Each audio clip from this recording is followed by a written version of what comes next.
Hi guys! Eto nga po at nakasakay na nga kami sa e-bike ng aking friendy at papunta kami sa bahay ng aming friend.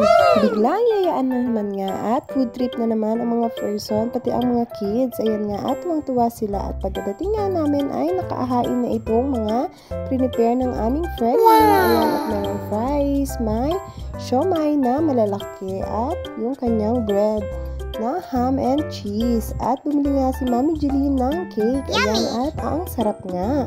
Dahil chocolate flavor, meron din tayong ice cream and soft drinks.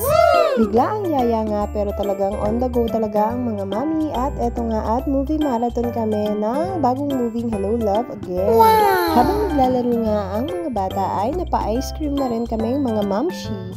Cookies and cream nga ang flavor kaya naman napakain talaga ako. Eto nga at fast forward pagka-uwi nga namin ay hinilamusan ko agad siya at kumain na ng kanin at dumede ayan at bagsak ang bata habang ang nanay naman ay manonood ulit ng movie. Eto nga lang guys ang aking update ngayong araw. Thank you for watching. Love, love, love. God bless. Follow for more.